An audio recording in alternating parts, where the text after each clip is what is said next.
Welcome back to the GSMC College Football Podcast.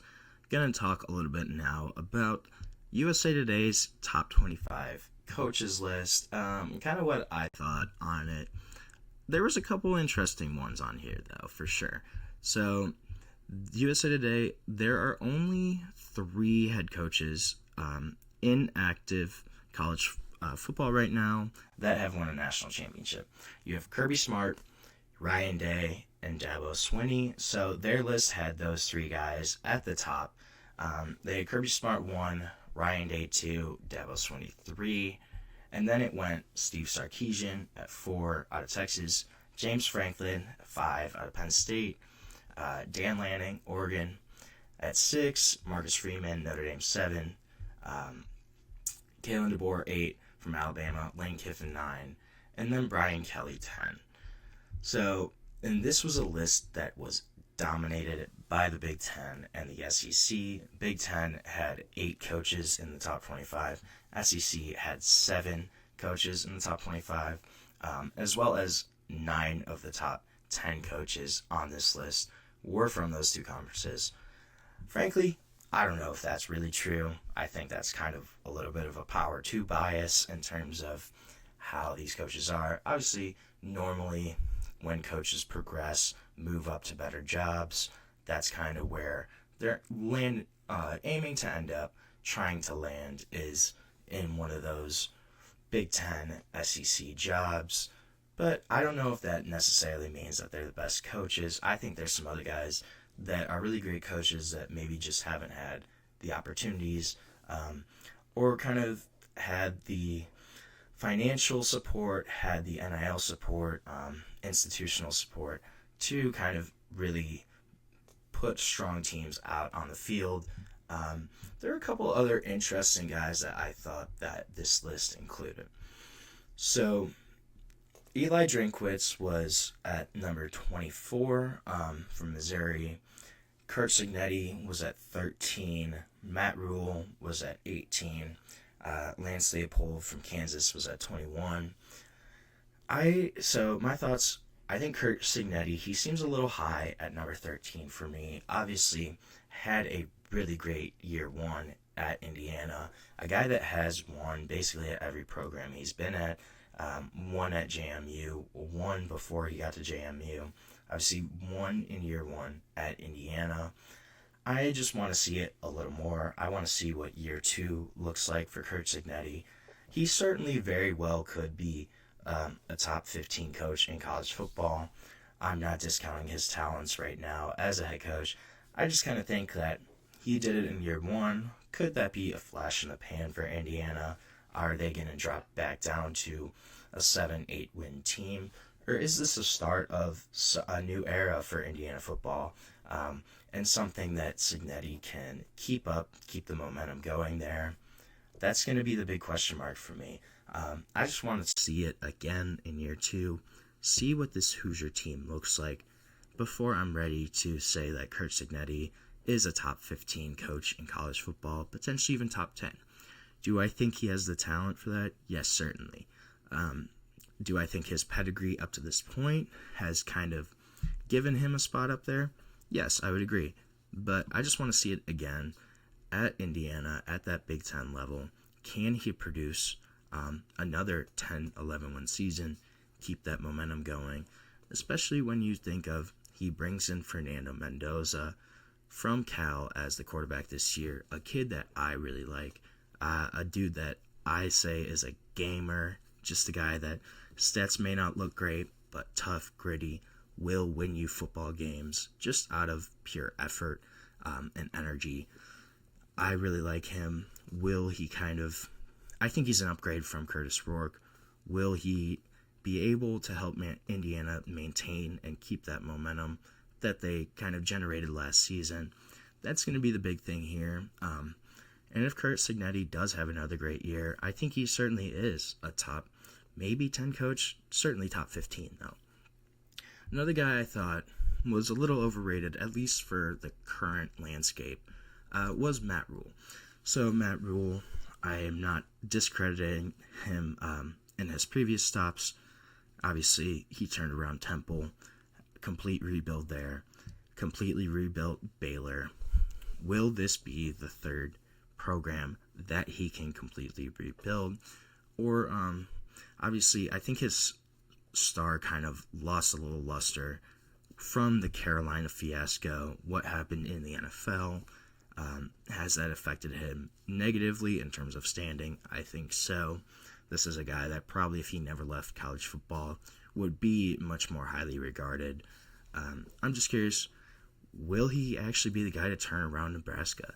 That is a program with expectations to eventually get back to their blue blood status. Nebraska had a run of 3 national championships in 4 seasons in the 90s. This is a team that's produced multiple Heisman winners, a program that is historically proud, a program that has sold out every home game since before JFK was assassinated.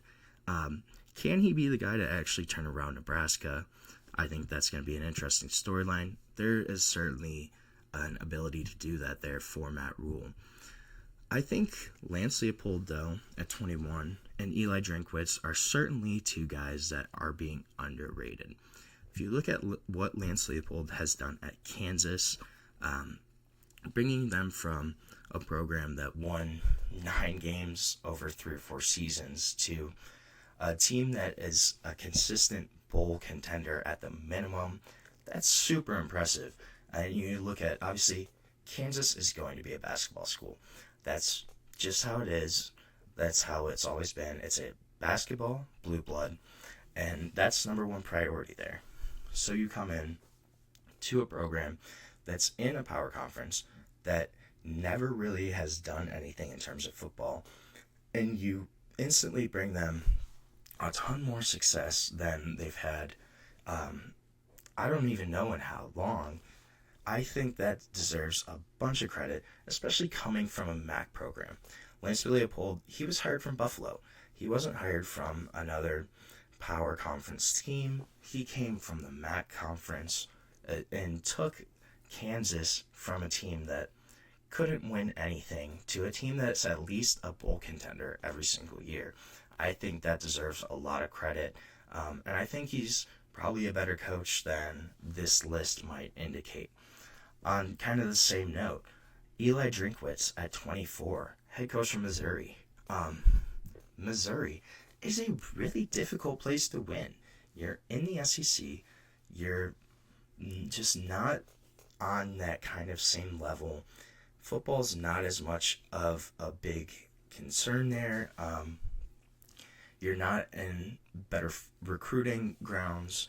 You know, you have to deal with the Texas, the Oklahomas for your talent. It's a really difficult job to win at Missouri. And he's had them be 10-11 win teams the past few seasons.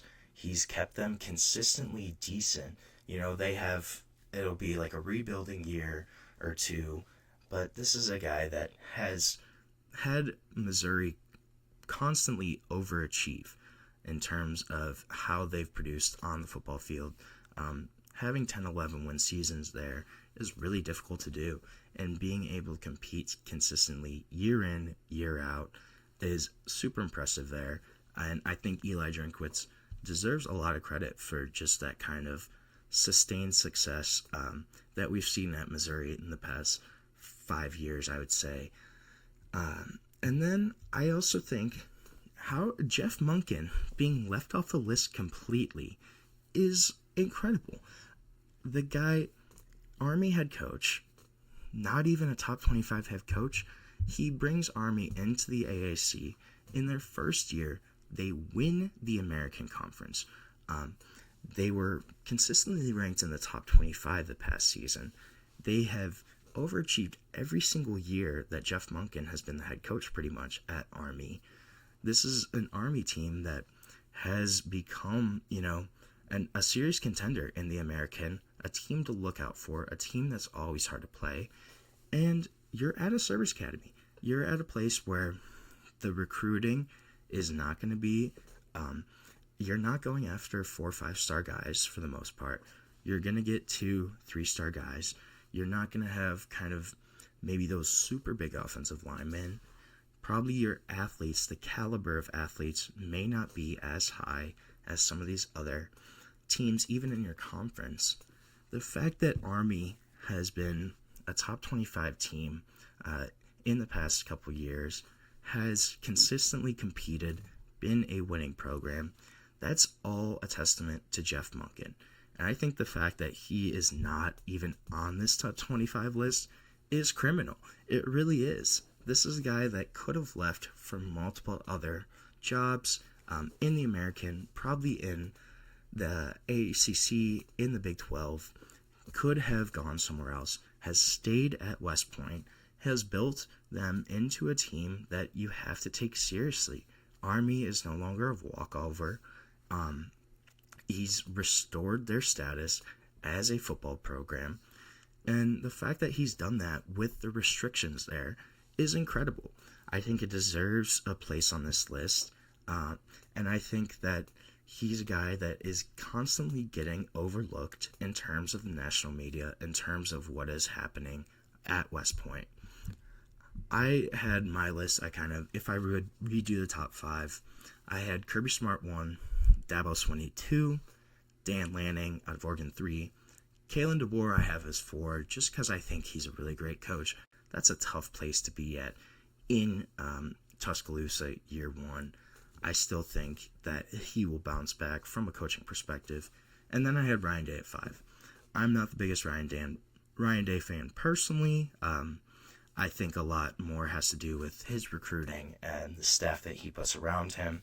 But just won a national championship, has consistently had great teams, so he deserves a spot at least at some point. Whether or not I think he's really the main reason for kind of Ohio State's success, I kind of doubt it, but it's certainly a possibility. So we're going to take another short break here on the show.